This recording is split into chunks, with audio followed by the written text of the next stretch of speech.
예수님의 이름으로 기도합나이다. 오늘 창세기 4장 1절에서 8절 말씀 보겠습니다.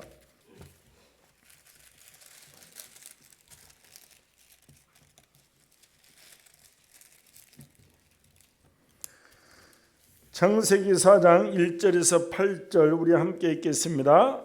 아담이 그의 아내 하와와 동침하매 하와가 임신하여 가인을 낳고 이르되 내가 여호와로 말미암아 득남하였나 하이니라. 그가 또 가인의 아우 아벨을 낳았는데 아벨은 양치는 자였고 가인은 농사하는 자였더라.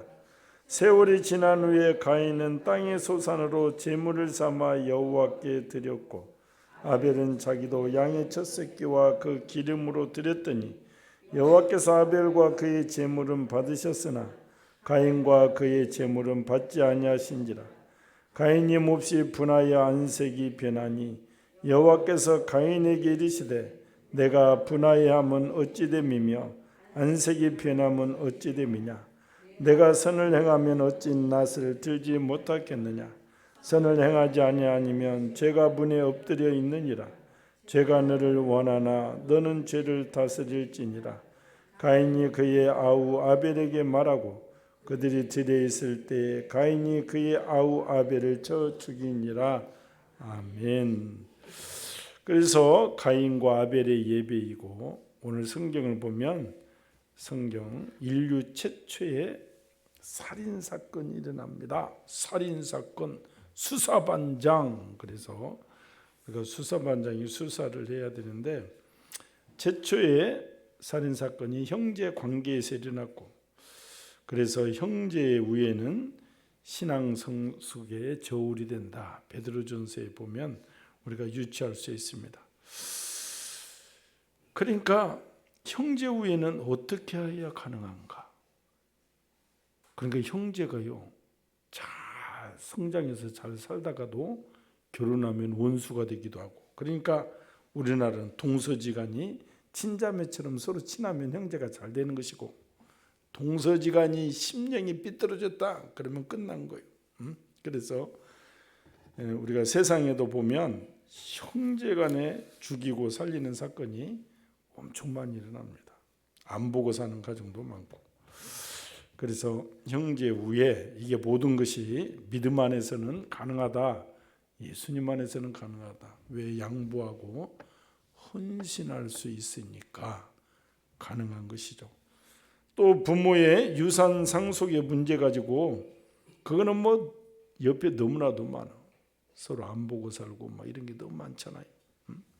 그래서 우리가 중요한 것은 우애, 그리고 늘 말씀 안에서 정말 우리가 사랑하는 마음. 그 사랑하는 마음이 있으면 포기가 되어지잖아요. 왜 자식 이기는 부모 없다는 말이 왜 나옵니까? 조금 더 사랑하니까 포기가 되어지니까 그 말이 나오는 것이지. 포기가 안 되면 우리 인간들이 어떻게 되겠어? 서로 안 되는 거잖아요. 서로 안 돼. 그러니까 오늘 가인과 아벨의 예배, 이 말씀 우리가 수도 없이 많이 들었습니다. 앞뒤에 우리가 생명나무를 지키는 그룹들과 두루두는 불칼의 의미에 대해서 설명을 했잖아요. 3장 마지막이 생명나무를 지키는, 이 3장은 정말 여러 가지 문제가 많이 나온다. 하나님께서 영안의 눈을 열어야 우리가 창세기 3장을 이해할 수 있고, 창세기 3장을 잘 이해하면 성경 전체를 이해할 수 있는 근본이 됩니다. 그래서 정말 우리가 죄의 시작이 시작되고, 여자의 후손도 그렇고 선악과도 그렇습니다. 우리가 선악과 문제, 에덴 동산의 많은 과일 중에 하나만 먹지 말라. 선악을 알게 하는 나무. 그런데 뱀의 유혹에 빠진 하와가 그것을 따먹고 아담에게도 주고, 그런데 그것을 먹자마자 뱀이 유혹하기는, 사단이 유혹하기는 너희 눈이 하나님처럼 밝아진다고 했는데, 밝아지기는커녕 그 밝아진 눈이 자신들에게도 향하고 자신의 수치가 드러나고 자신들이 한없이 부끄럽고, 그전에는 벌거벗고 막 뛰어다니고 그래도 부끄러움이 없었는데 부끄러움이 들어오고, 그래서 무화과 나무 잎으로 옷을 만들어 치마를 만들어 입었는데 아이고 해가 뜨니까 말라서 다시 또 수치가 들어오고 감당이 안 되는 거예요. 그래서 하나님께서 가죽옷을 지어 입혀 주셨다 이 말이에요. 요즘도 젊은이들 가운데는 가끔 가다 왜 옷을 입고 다니냐, 그냥 살자. 그래서 이번에 태국 푸켓에서도 젊은 남녀들이 그냥 벌거벗고 다니고 막 껴안고 그러는데 그 벌금이 약하더라고. 그거는 그때 보니까 뭐 5만 원이니까. 그러니까 또 그러니까 이게 본인들은 약간 것을 능가했다 해도 수치가 들어온다. 수치심이 있잖아요. 사람에게 수치심.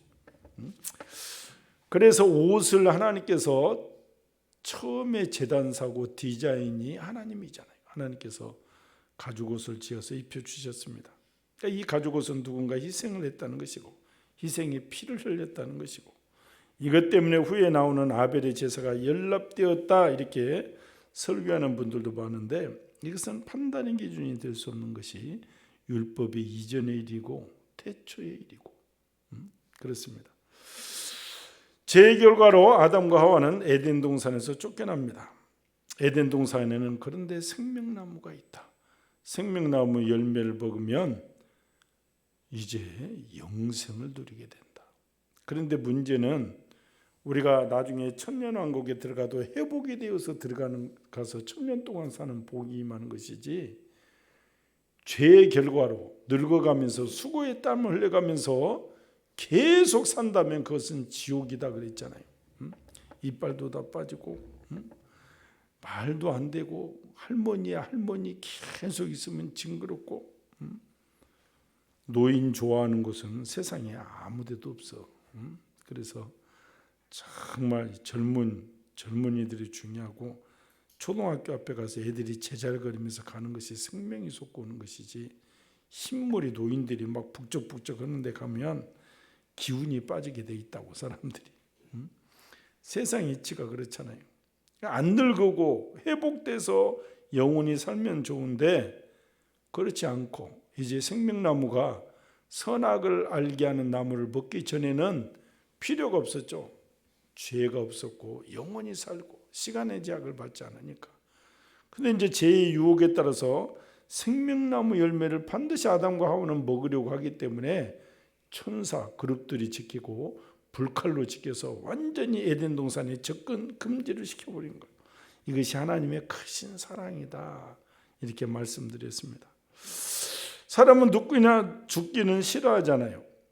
그런데 수고하며 늙어가는 인생들이 죽지 않으면 할머니야 할머니 흰머리에 이빨 발진 모습의 그 모습 이게 저주에 가까운 것이고 그래서 그래도 나는 영원히 살고 싶어요 이런 분들은 마치 요양병원에 가면 호수 연결을 통해서 숨만 계시고 계신 분들이 이렇게 계시고 이런 분들이 있잖아요.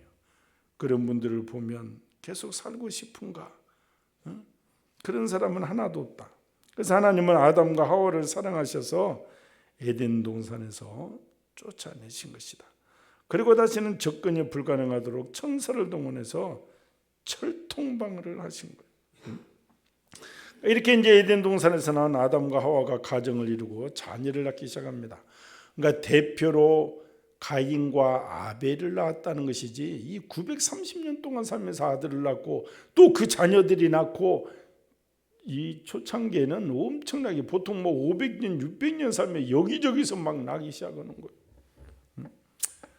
그러니까 실제로 보면 저도 뭐 설교를 가인이 장남이고 아벨이 차남이다 이렇게 하지만 그 아들들 대표로 나온 것이지 사실 장남인지 차남인지는 모르는 거. 뭐 수많은 아들 100명 200명 중에 한 명일 수도 있고 헷갈려요. 그런데 대표는 대표다. 몇 년 전에 중국의 그 구이저의 우성인가 어디 거기 보니까 부인이 31명이더라고 그 남자가. 그래서 자녀들이 50명인데 어떻게 보면 잘 아버지 오고 이렇게 신고하지 않으면 잘 모르는 거예요. 첫째 부인의 권세가 대단한 거. 딱 보고 동침 날짜를 정해주는 게 첫째 부인의 힘이야. 이렇게 그 남자. 그러니까 어쨌든 간에 그 남자 자녀를 막 그렇게 많이 낳고 사는 거예요. 그러니까 사실은 그런 건 모른다. 정확한 의미는 모른다. 그러나 우리가 가인을 장남으로 본다. 하와는 첫 아들을 낳고 가인이라는 이름을 붙였습니다. 이름의 뜻은 얻었다, 획득했다 이런 뜻입니다. 자기를 닮은 자식을 처음으로 얻었을 때 상당히 감격하잖아요. 우리가 뭐 자녀 낳고 든든하고 막 그러잖아요. 이 자식이 내 대를 이을 놈이로구나. 그래서 후계자나 상속자를 얻었다는 뜻으로 가인이라는 이름을 붙였습니다. 둘째 이름은 아벨입니다. 엄마가 이름을 지었는지 아빠가 지었는지 아니면 둘이 합의해서 지었는지는 모르지만 뜻은 별로 좋지 않습니다. 아벨의 뜻은 공허하다, 허무하다 이런 뜻입니다. 그래서 이름을 우리가 무시할 수 없다고 그랬잖아요. 어떤 의도에서 이름을 지었는지 우리가 결말을 알고 지었는지는 모르지만 아벨은 이름처럼 형에게 맞아 죽음으로써 허무한 인생이 되고 말았어요. 가인의 직업은 농사일이고 아벨의 직업은 목축입니다. 농사와 목축은 인류 역사에서 가장 오래된 직업이고 어느 직업이 좋고 나쁘고 얘기할 필요는 없다 이 말이죠. 직업 자체가 선하거나 악하다기보다는 그 직업에 종사하는 사람이 선하거나 악하거나 이것이 중요한 것이다. 아무튼 목축과 농업은 가장 오래된 인류의 직업 중에 하나다 이 말이죠. 가인과 아벨의 성품은 전혀 다릅니다. 가인은 동생을 죽인 살인자이고 악한 사람이고 요한일서 3장 12절에 보면 가인같이 하지 말라. 그는 악한 자에게 속하여 그 아우를 죽였으니 어떤 이유로 죽였느냐? 자기 행위는 악하고 그 아우 행위는 의로움이라. 우리가 히브리서도 보면 오늘 또 마지막 믿음으로 예배드리에 따라서 연합의 문제를 얘기하는 것이 합당하고 두 번째는 요한일서의 3장 12절에 보면 가인은 행위가 악했다. 악한 그룹에 속했다. 이렇게 나와 있습니다. 그러니까 이 말씀에 따르면 불신자였다는 거예요. 반면에 아벨은 믿음의 사람입니다. 바르게 살려고 애쓴 사람입니다. 어떻게 한 부모 아래서 전혀 다른 자식이 나올 수 있을까요? 그렇습니다. 왜냐하면 아담 자신이 타락한 본성을 가지고 있기 때문에 지금도 자녀 두세 명이 다 잘된 가정도 있지만 극과 극을 달리는 가정도 너무나도 많습니다. 형제 맞아? 이런 사람도 많잖아요. 그래서 우리가 생물학적인 유전인 자는 반드시 후손에게 전달되고 어느 때인가 반드시 나타나고 영적인 유전도 마찬가지인 거예요. 영적인 유전도. 그래서 영적인 유전도 아버지 때 막 고생하고 아버지 때 개척교회를 세우고 이런 분 자녀들은 그게 잘 되잖아요. 우리가 분당에 뭐 이찬수 목사님 설교를 다들 들어보고 유명하더지만 물론 그분이 기초를 잘 닦았잖아요. 사랑의 교회에서 제자 훈련 뭐 하고 그리고 그 개척 시기에 거기서도 몇백 명이 갔지만 그 막 분당 이런 데 새로운 도시가 유입되니까 순식간에 거대 교회가 돼버렸잖아요. 그런데 준비 작업이 잘 돼 있는데 그 아버지가 개척교회 목사님이셨잖아요. 그런데 40일 금식 기도를 하다가 죽으셨어요. 그러니까 하나님께서 그 목회자들이 40일 금식 기도하다가 죽은 분들이 주변에 굉장히 많습니다. 40일 동안 중심. 그러니까 하나님께서 그 중심을 받으시고 그 아버지의 중심을 받으시고 영적인 유전자 그 자녀에게는 또 확 은혜를 주시는 거예요. 많은 영혼을 맡기셨다 이 말이죠. 은혜가. 타락한 아담의 본성은 그 자식에게 전달되고 언젠가는 나타납니다. 이것을 교리적으로 원죄라고 합니다. 부모가 원죄를 가지고 있는 한 그 태어나는 자식들은 언제라도 가인과 같은 살인자의 기질을 가지고 태어날 수 있다. 우리 자녀이 착실해도 언젠가 눈알이 돌아가고 막 혈기가 나면 사람이 평상시에는 다 편하죠. 악한 사람이 어디 있습니까? 약 올리고 혈기가 나면 못할 일이 없다 이 말이에요. 그래서 우리가 언제든지 우리 인간들은 언제든지 무슨 짓도 할 수 있다. 그래서 우리가 늘 자신을 비우고 예배를 드리는 자들이 성공한다. 그래서 성도의 기본은 예배입니다. 우리는 예배를 통해서 하나님께 인정을 받고 예배 드리는 태도를 보면 신앙의 성숙도를 알 수 있고 예배는 자신의 비움이잖아요. 하나님의 말씀을 듣고 하나님 뜻대로 살겠다는 그 자세로 나오는 것이지 매일매일이. 그래서 오늘 본문을 통해서 귀한 교훈을 얻도록 합니다. 그래서 아벨이 드린 더 나은 제사, 참 예배를 드렸다는 거 우리가 히브리서에 보면 나와 있잖아. 결론으로는 믿음으로 아벨은 제사를 드렸다. 믿음으로 예배를 드렸다는 거예요. 오늘 또 우리가 이 수요 예배 나오지만 정말 믿음으로 나온 분도 있고 습관으로 나온 분도 있고 정말 믿음, 하나님을 믿는 믿음으로 나왔다는 것이죠. 그래서 믿음으로 아벨은 형 가인보다 더 나은 제사를 하나님께 드렸다. 오늘 본문 4장 1절 이하에 가인과 아벨의 제사가 나오잖아요. 가인도 제사를 드렸고 아벨도 제사. 그때는 제사가 지금이 예배죠. 가인은 농사 짓는 자고 아벨은 양 치는 자였습니다. 그래서 가인은 땅의 소산으로 드렸고 아벨은 양의 첫 새끼와 기름으로 드렸습니다. 그런데 하나님께서는 아벨과 그 제물은 연락하셨지만 가인과 그 제물은 연락하지 않으셨습니다. 왜 하나님께서 아벨의 제사는 받으시고 가인의 제사는 받지 않으셨습니까? 창세기 본문 4장 본문에서는 잘 나타나지 않습니다. 혹자는 아벨은 피해 제사를 드려서 받으셨고 가인은 피해 제사를 드리지 않았기 때문에 받지 않으셨다고 합니다. 예수님의 피를 너무 강조하다 보니까 그런 해석도 나올 수 있습니다. 그러나 창세기 4장에 나오는 제물은 자원제의 예물에서 속죄제도 아니고 율법이 완성되기 이전입니다.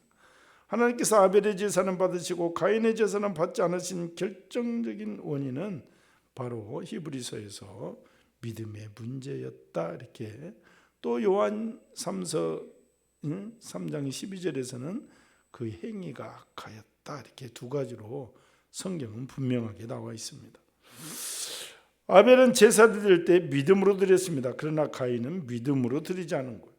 우리가 믿음이라는 것은 내 자신 포기되어주고 예수님을 믿는 믿음이라는 것은 내 안에 주인이 주님이시라는 것이고 우리는 주님의 말씀을 순종하는 종된 자녀다. 이것을 표현하는 거잖아요.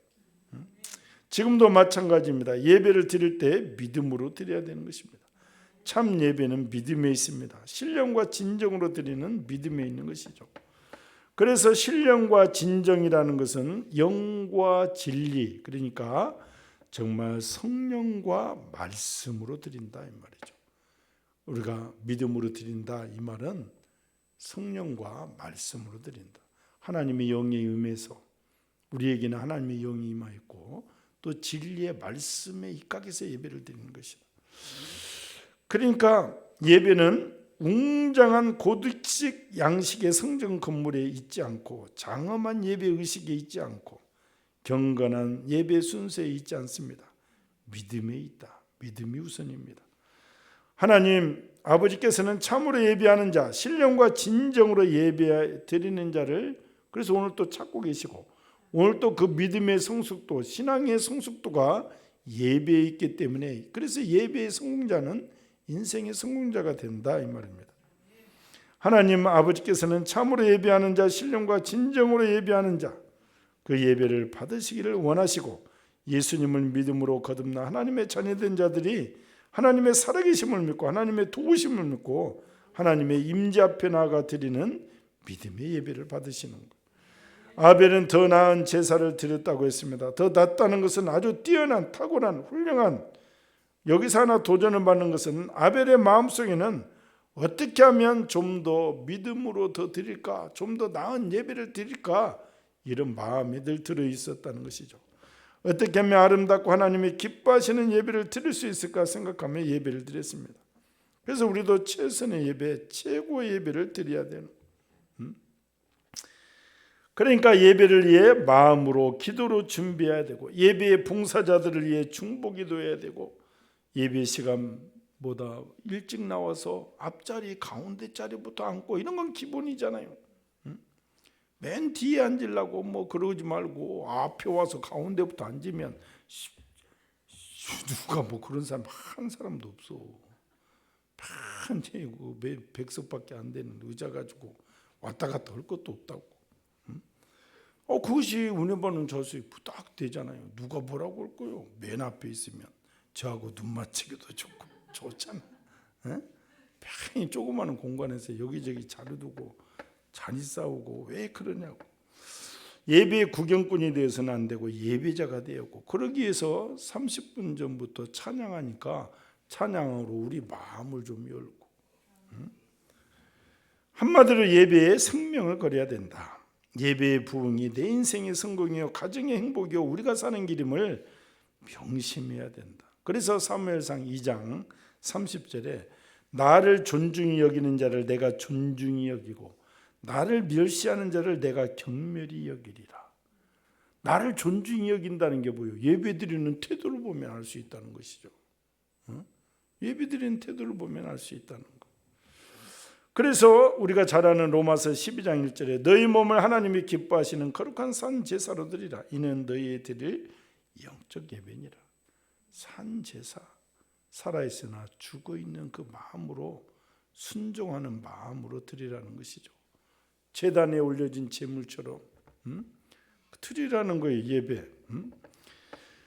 그러니까 아벨의 예배는 더 나은 제사였습니다. 이 표현은 비교 우의 의미가 아닙니다. 가인의 제사와 비교해서 조금 낫다는 뜻이 아니고 절대 우위에 있다 이 말이에요. 절대 우위.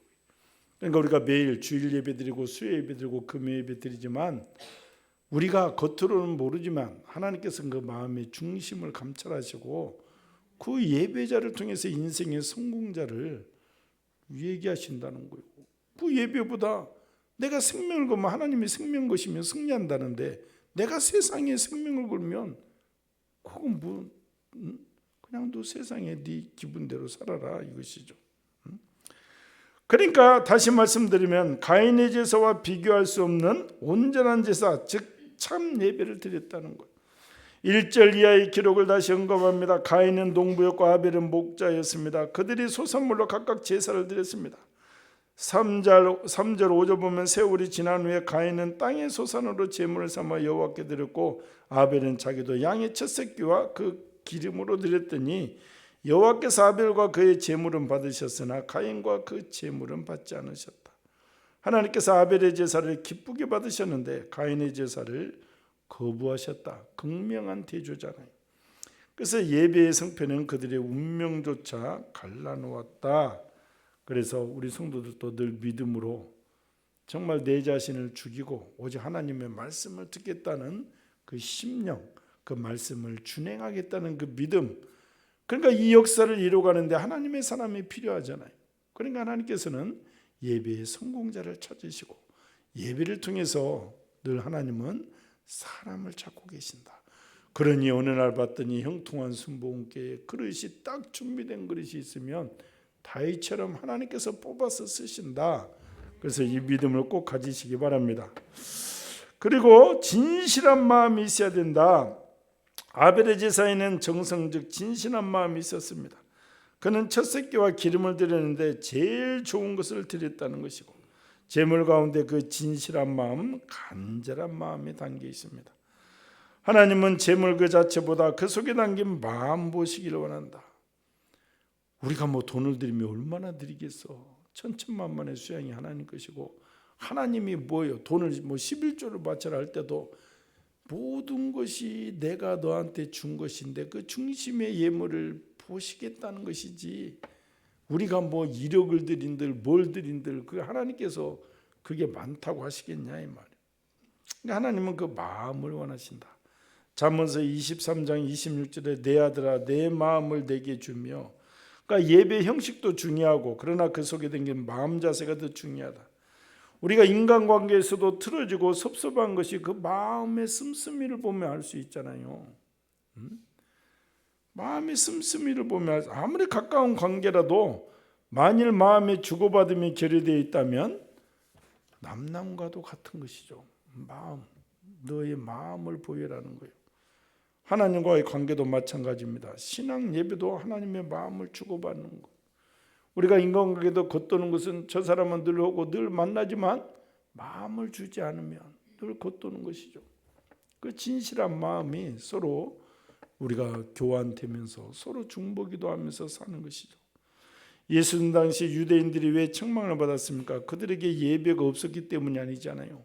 예배는 매일 드리고 금식 예배 드리고 다 11조도 드리고 다 드리고 오히려 막 우리는 이렇게 예배 드리고 다 다 드린다고 큰 소리 쳤습니다. 그런데 그 속에 마음에 담기지를 않았어. 마음은 딴 데 있고 외식으로 사람들 눈에, 그래서 외식, 사람들 눈에 보이게끔 포장을 하는 것이죠. 마태복음 15장 7절 8절 외식하는 자들아 이사야가 너희에 대해 잘 예언하도다 일러스되 이 백성이 입술로는 나를 존경하되 마음은 내게서 멀도다. 주님이 직접 말씀하시잖아요. 예식 형식 딱 대단해. 시간 맞춰 들어오고 하는데 마음이 없다는 거예요. 마음이. 그래서 이사야 29장 13절 인용을 했죠. 그래서 시편 기자가 예배는 무엇으로 드린다고 했습니까? 감사로 제사를 드리는 자가 나를 영화롭게 하나니. 감사, 감격, 구원해 주신 은혜에 감사, 감격, 우리의 기도에도 감사, 찬송에도 감사, 드리는 물질에도 감사. 예배의 순간마다 감사가 포함될 때 그 예배가 살아있는 예배가 되고 하나님이 기뻐하시고 충만히 임재하시는 것입니다. 그럴 때 우리에게도 기쁨이 충만해집니다. 이보다 더 큰 행복은 없습니다. 전국에 직한 복이 넘치는 곳인데 그 이유는 항상 감사 예배가 있기 때문이고 이 세상에서도 내가 늘 감사, 감격하며 살면 하나님께서는 그 중심을 보시고 그 삶을 연장시켜 주신다. 이것이 하나님입니다. 그래서 우리가 늘 예배에 정성과 감사가 충만하여 하나님의 임재를 느끼는 복된 성도가 되기를 주님의 이름으로 축원을 드립니다. 또 인격과 삶, 선한 사람이죠. 삶이 선해야 된다. 삶이 우리의 삶의 세상 속에서 드리는 예배. 우리가 세상에 오늘 또 누구를 만나고 그 속에 우리의 인격과 삶이 겸비되어 있다 이 말이죠. 본문 4장을 잘 관찰해 보면 중요한 사실을 발견하게 됩니다. 창세기 4장 4절 5절 여호와께서 아벨과 그의 제물은 받으셨으나 가인과 그의 제물은 받지 아니하신지라. 하나님께서 아벨과 그 제물을 받으셨습니다. 제물도 중요하지만 아벨 자신이 중요한 거예요. 그러니까 우리가 명심해야 될 것은 최고의 예물은 예배자 자신이다. 그러니까 믿음으로 드리고 아까 좀 전에도 말한 모든 정성도 드리지만 그러니까 그게 뭐예요? 예배자 자신이잖아요. 내가 어떤 자세냐 이 말이죠. 가인의 제사가 왜 거부당했습니까? 믿음이 없는 제물이라서 그렇게도 했지만 정성이 없어도 그렇게도 했지만 또 한 가지 가인의 인격과 사람 자체가 악했다. 그래서 요한일서 3장 12절 우리가 요한이잖아. 악한 자에 속했다. 창세기 4장 7절 내가 선을 행하면 어찌 낯을 들지 못하겠느냐. 선을 행하지 아니하면 죄가 문에 엎드려져 있느니라. 죄가 너를 원하나 너는 죄를 다스릴지니라. 가인이 심통을 부리자 하나님이 뭐라고 말씀하십니까? 그의 속에 웅크리고 있는 죄를 지적하시는 거예요. 아벨을 안 받았다고 열받아서 막 혈기를 부리잖아요. 결국 그 죄를 다스리지 못한 가인이 아벨을 살인하는 죄까지 저지르는 거예요. 우리가 이 예배를 드리면서도 한 가지 확실한 것은 예배를 드리고 나는데 열불이 난다. 혈기가 난다. 그 사단의 역사가 분명하다 이 말이에요. 강대상에서 나를 쳐 목사가 막 이러면서 오늘 나들이라고 말 안 해? 막 이렇게 하면서 그런 소리 듣지 않겠어 나는 창세기 1장부터 하고 사도행전 1장부터 하고 그 본문에 해당될 때 그 말씀을 하는 거예요. 또 주일 예배도 이전에 우리 목사님들에서 1년 정초가 되면 1년 52주 설교 제목을 딱 정해놓고 그때그때 하는 거예요. 그런데 늘 살다 보면 그런 소리를 해요. 오늘 목사님이 강대상에서 나를 쳤다. 나들으라고 하는 말이구나. 그런 말을 들을 때 가장 슬프죠. 이주혜 목사가 누구 권사, 누구 장로 그 보고 이 목회 하나님의 종이라면 얼마나 내 자신이 세상 뭘로 쪽팔리냐고. 그 사람 하나 보고 그래도 하나님 내가 큰 목회는 못해도 몸에도 그냥 하나님의 뜻을 대선하고 뭘 하기 위해서 사는데 고작 그 인생 하나 뭐 그걸 보고 거기에 내가 그러면 그 양반은 열불이나 있을지는 모르지만 그런 얘기를 듣는 순간 내 자신이 참 한심스러운 것이지.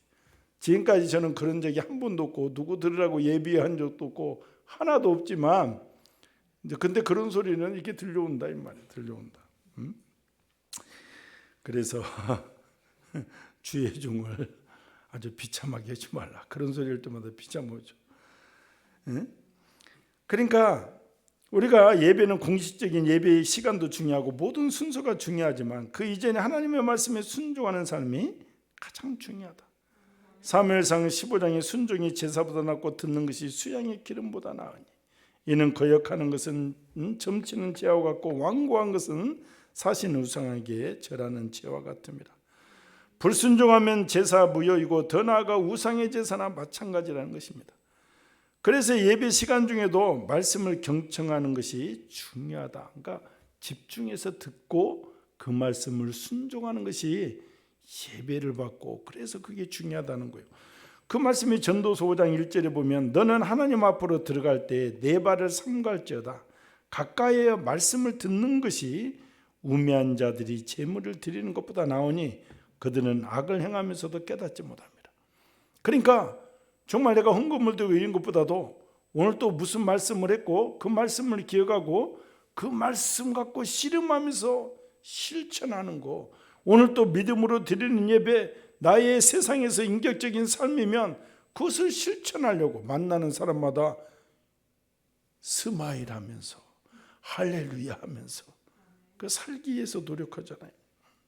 그래서 제가 오늘 또 우리 조돈유 집사님이 전도하고 얘기해서 스크린 골프 얘기를 했지만 이 동네 목사들은 내가 다 정복하는데 이 세상 사람들한테는 지인이 이 조돈유를 생각해서 좀 연습을 해야 되나 말아야 되나. 그러니까 이게 목사님들 스크린 골프 보면 오늘 또 제가 다 가서 이기고 왔잖아요. 그런데 이 목사들은 실력은 형편이 없으니까 내가 다 이기는데 세상 사람들은 잘 치잖아. 그러니까 이제 그런 것까지도 생각을 하면서 아니 그렇게 아니라 이게 못 칠 것 같으면 1년만 더 하다가 그냥 등산하고 자전거 타는 걸로 끝낼까? 이런 생각도 하는 거지 또. 뭐 못 치는 거 뭐 그게 뭐라고 그런 생각도 하고. 바닥에서 전도해야 돼서 안 돼요. 계속 치셔야 돼요. 아무튼 그렇다 이 말이야. 아무튼 이 세상에 그래서 우리가 매일매일 만나는 사람들이 있잖아. 이 마천동에서 만나는 사람들, 못 만나는 사람. 그래서 이 마천동도 제가 몰라도 나를 아는 사람이 많아요. 그렇기 때문에 이게 잘 다녀야 된다 이 말이야. 잘 다녀야 된다. 이게 삶을 보니까 삶을 구약 이스라엘이 수도 없이 하나님께 책망받는 이유가 무엇입니까? 이사야 1장 12절 15절에 너희가 내 앞에 보이려 오니 이것을 누가 너희에게 요구하였느냐? 내 마당만 밟을 뿐이라. 헛된 재물을 다시 가져오지 말라. 그것이 내게 무거운 짐이라. 내가 지기에 곤비하였느니라. 너희가 손을 펼 때에 내가 내 눈을 너희에게서 가리고 너희가 많이 기도할지라도 내가 듣지 아니하리니 이는 너희의 손에 피가 가득함이라.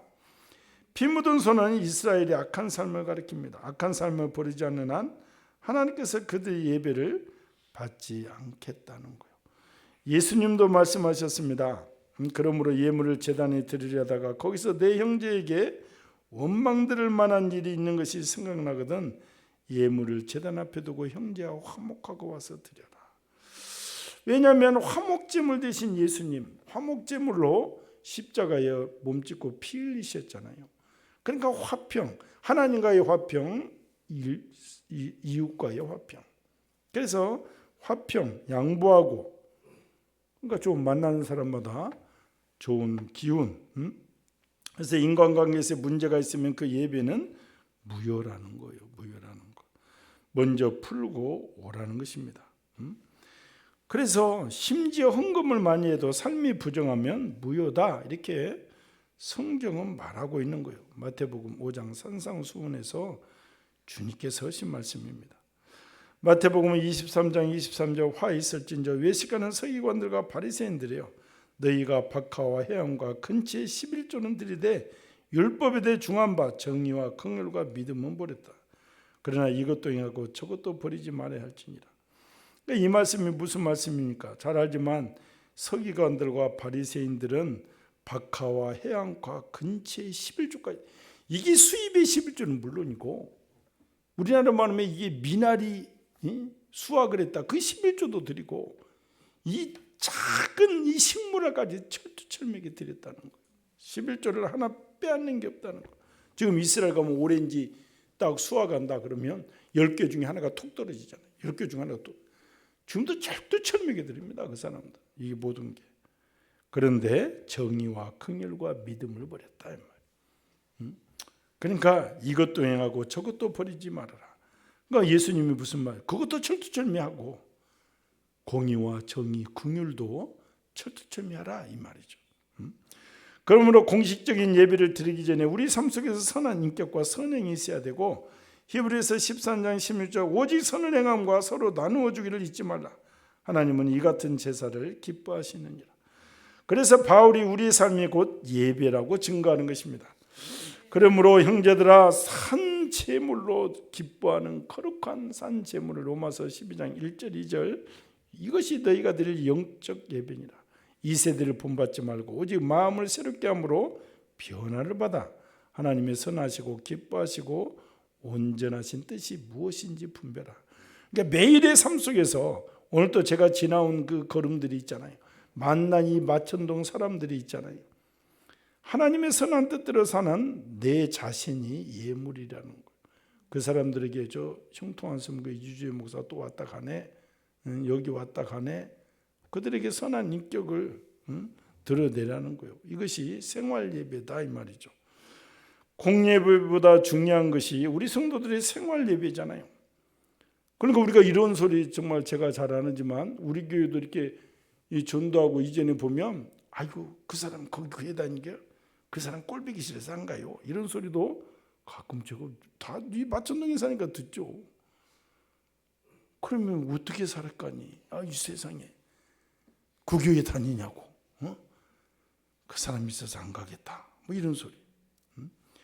그러니까 이게 공예배도 중요하고 생활 예배도 중요하고 그 사람이 그 교회 다녀. 대단한데 내가 그 사람 거기 있어서 내가 그 교회 가야겠다. 이렇게 돼야 되잖아요. 그래서 공예배의 모습과 생활의 모습이 다른 이중생활로는 절대로 안 된다는 거예요. 이것이 신행일치잖아요. 예행일치라고도 하고 믿음과 우리의 삶 속에 삶이 일치가 되어야 된다.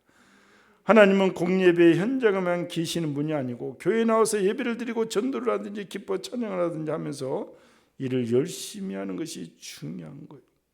그러니까 예배, 교회 막 제가 그래서 옛날 직장 다니면서 얘기했잖아요.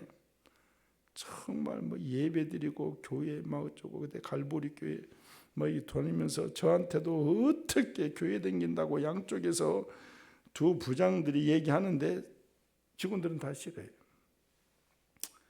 나중에 진급에서 떨어지니까 무슨 일을 했다고 돌 차가 빵꾸가 나서 나중에 밟아보고 양복 가서 찢어불고 우리가 이제 뭐 이렇게 잠바 같은 거 옛날에는 그런 거 입잖아요.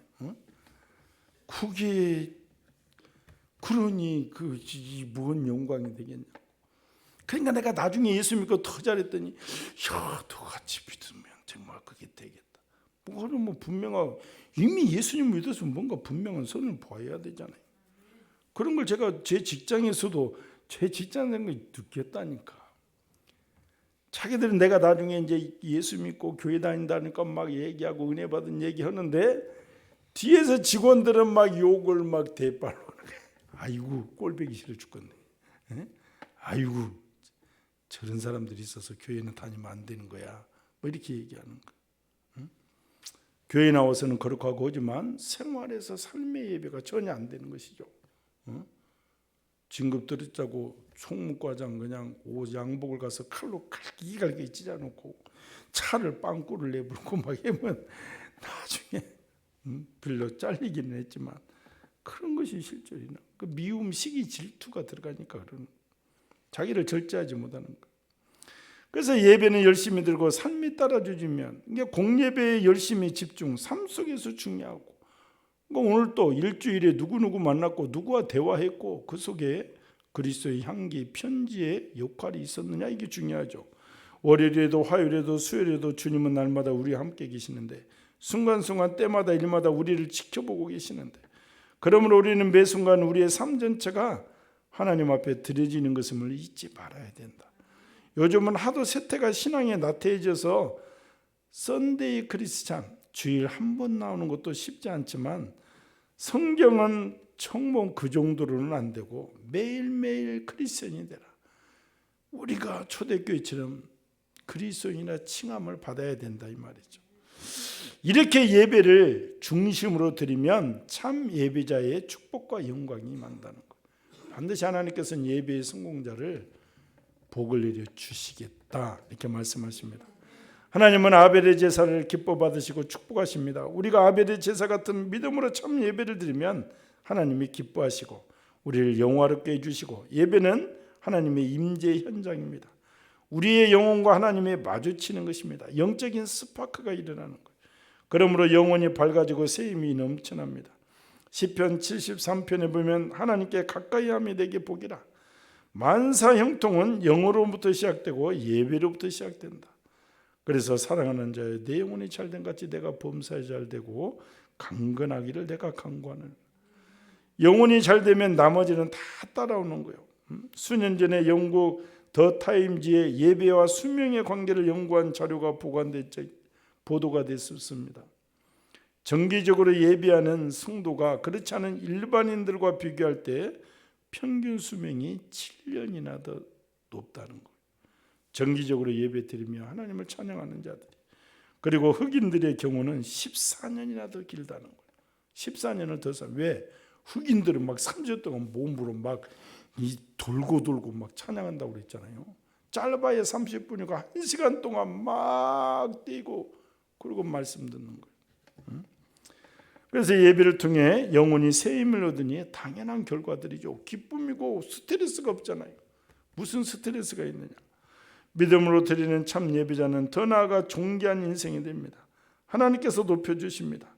사무엘상 2장 30절에 나를 존중히 여기는 자를 내가 존중히 여기고 나를 멸시하는 자를 내가 경멸한다고 했잖아요. 예배드리는 태도로 보면 하나님을 존중히 여기는지 아닌지.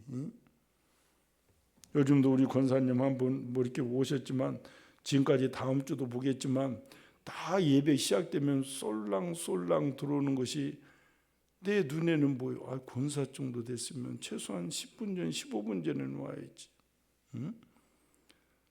아무리 나이가 또 곧저고 해도 예배 시작되고 지금 항상 정기적으로 이렇게 들어오시면, 담임 목사가 생각해도 참, 근데 하나님이 보시기에는 얼마나 걱정하시겠냐고.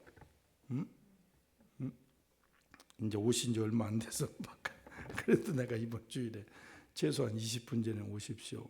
그래도 권사 아닙니까? 권사님이 연세 들었어도 좀 걸으면 댕기고 그러면 그거는 일찍 나올 수 있지. 다른 건 다 얘기 안 해도. 그러니까 어린 신앙인이 늦게 들어오면 이쁘지.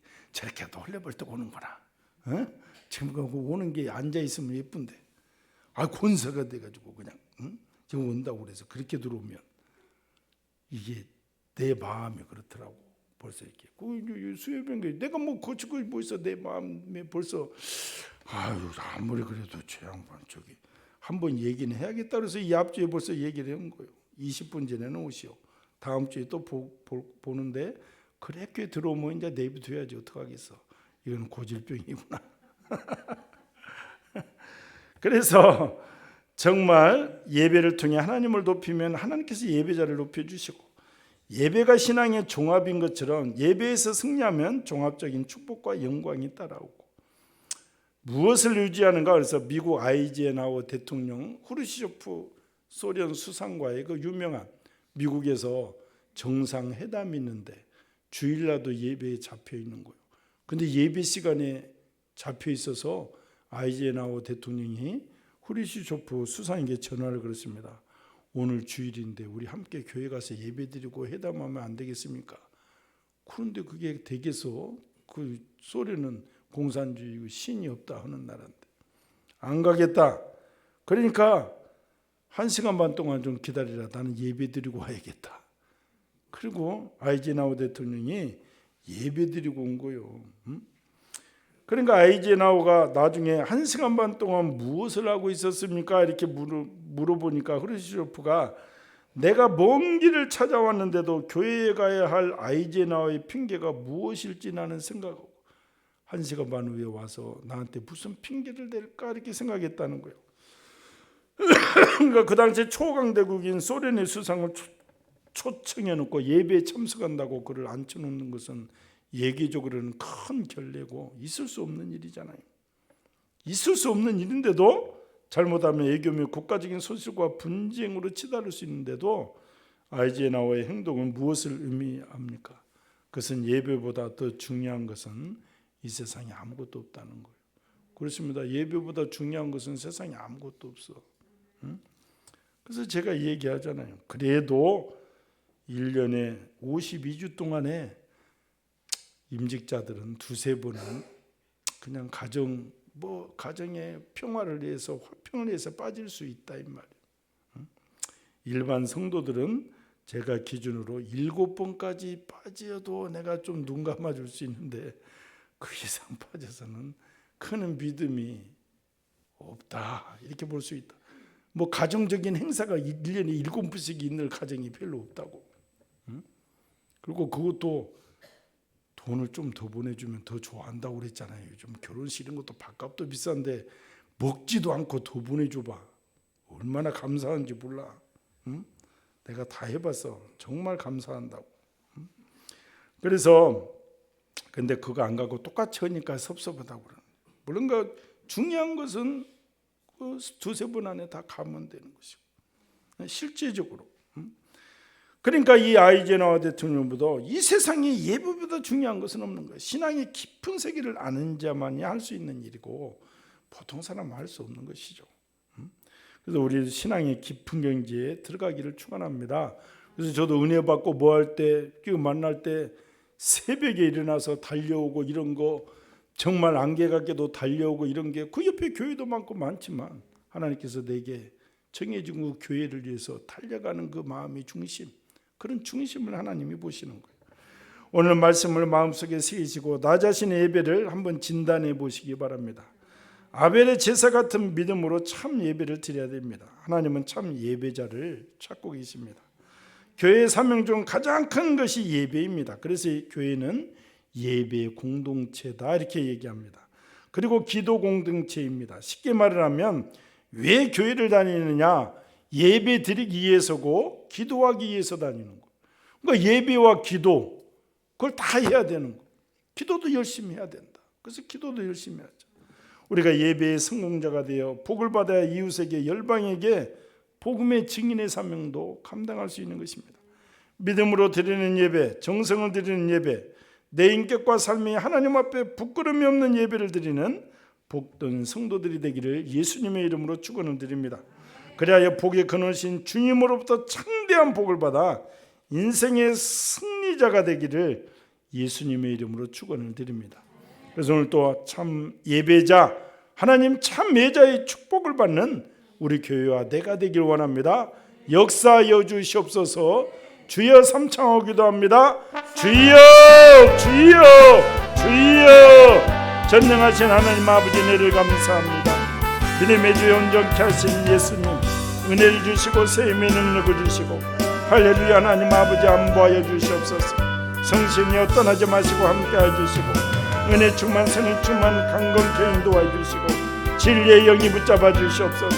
성신이여 떠나지 마시고 함께하여 주시옵소서. 할렐루야. 바라바레비알라마나 칼라스. 할렐루야. 하나님 아버지여 성신 네메알라바라바리비알라 칼라스. 네메알라바라바리비알라 칼라스. 할렐루야. 하나님 아버지 축복하시고 안보하시고 믿음으로 드리는 참 예배자들 되길 원합니다. 역사하시고 은혜를 주시고 세임의 능력을 주시고 믿음의 주여 온전케 하신 예수님의 이름으로 아버지 우리가 온전히 승리하길 원합니다. 참 예배가 되어 내가 여기 있사오니 나를 써달라고 담대히 고백하는 심령 되길 원합니다. 역사하시고 안보하여 주시옵소서. 성신이여 떠나지 마시고 함께하여 주시고 은혜 충만 선을 충만 강건케 인도하여 주시옵소서. 네메알라바라바레비알라 카르스. 할렐루야. 하나님 아버지 은총을 주시고 안보하시고 성령 하나님 도와주시고 하나님 아버지 역사하여 주시옵시고 은혜 충만 선을 충만 강건케 인도하여 주시옵소서. 네메알라바라바 카바리비알라 할렐루야. 하나님 아버지 인도하시고 안위하여 주셔서 온전히 승리의 나팔을 불게 하시고 믿음의 주 온전케 하신 예수님 온전히 붙잡아 주시고 이것이 하나님의 중심의 믿음을 보시고 하나님 복을 주시옵소서. 은혜를 주시옵소서. 예배의 성공자를 아버지 찾고 계시오니 진리의 인이 붙잡아 주시고 믿음의 주 온전케 하신 예수 그리스도 예수의 이름으로 온전히 승리할지어다. 주관하시고 안보하여 주시옵소서.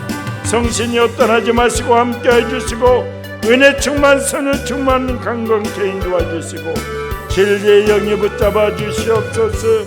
만주의 주 여호와 하나님 만왕의 왕 되신 예수 그리스도 네메알라바라바리비아 카바리비알라스 샤라바라비알라바라바리비알라 칼라스 할렐루야. 하나님 아버지 온전히 붙잡아 주시고 예배의 성공자가 되길 원합니다.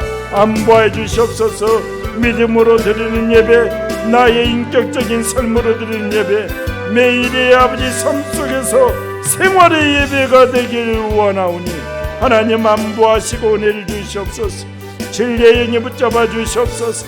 성령 하나님 도와주시고 안위하여 주시고 만군의 여호와 하나님 만왕의 왕 되신 예수 그리스도 온전히 우리의 중심을 보시고 은혜 충만 선을 충만 강건케 인도하여 주시옵소서. 진리의 영이 붙잡아 주시옵소서. 만주의 주 여호와 하나님 아버지시여 온전히 붙잡아 주시고 레비알라바라바리비아 카바리비알라스 샤라바라바리비알라바라바리비알라바라바리비알라 칼라스 할렐루야. 하나님 아버지 온전히 주관하시고 성신이여 떠나지 마시고 함께해 주시고 저주의 사단의 세력 떠나갈지어다. 나사렛 예수 그리스도의 이름으로 면하여 떠나갈지어다. 온전히 붙잡아 주시고 예배의 성공자들 삶 속의 예배의 성공자들 하나님 받으시고 하나님 축복을 주시고 은총을 주시고 은혜 충만케 하여 주시옵소서. 성신이여 떠나지 마시고 함께해 주시고 은혜 충만 선을 충만 강건케 인도해 주시고 진리의 영이 붙잡아 주시옵소서. 아버지 하나님 붙잡아 주시고 아버지 우리가 예배의 성공자가 되어 마침내 인생의 성공자 하나님께 축복받는 복된 인생 되게 은혜를 주시옵소서. 예수님의 이름으로 기도합나이다.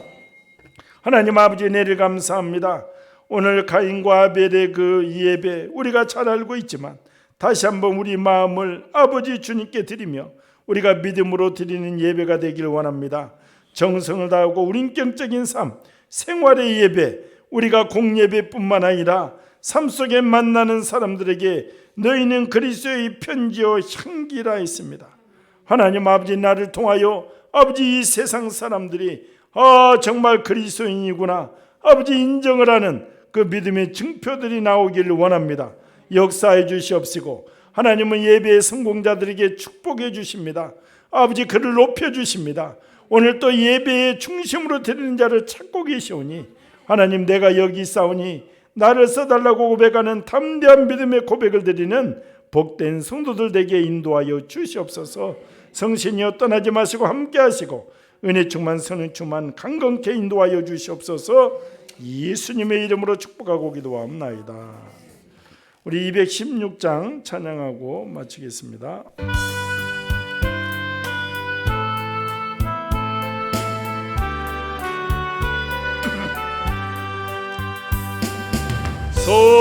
성자의 귀한 몸 날 위하여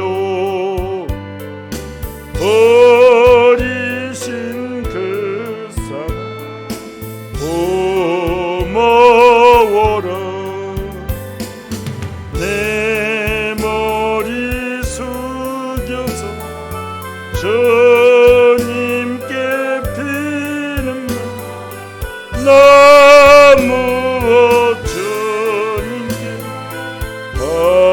바치리까. 지금도 날 간구하시 이 어떤 믿음 없나니. 주님의 참사랑 고맙고 놀라워 찬송과 기도 쉬지 않네. 주님의 십자가 나도 지고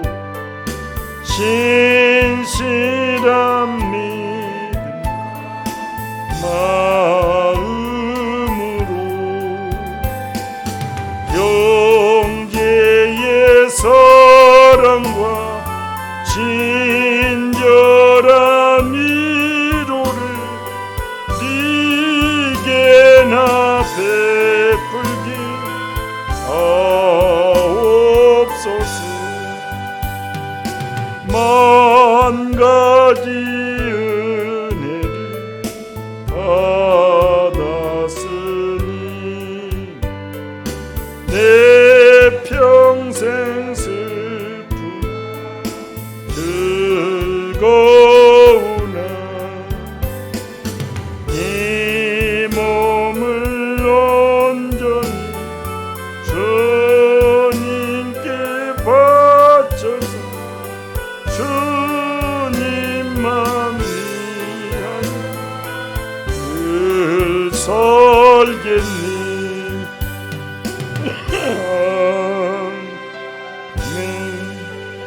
하나님 아버지, 예수님을 믿고 우리가 하나님의 자녀 거룩한 성자들이 되었사오니 우리가 더욱더 예배의 성공자들이 되어 또 삶 속에 매일에 만나는 사람들에게 저 사람은 정말 그리스도인이구나 인정을 받아 우리가 증인의 사명 감당하길 원합니다.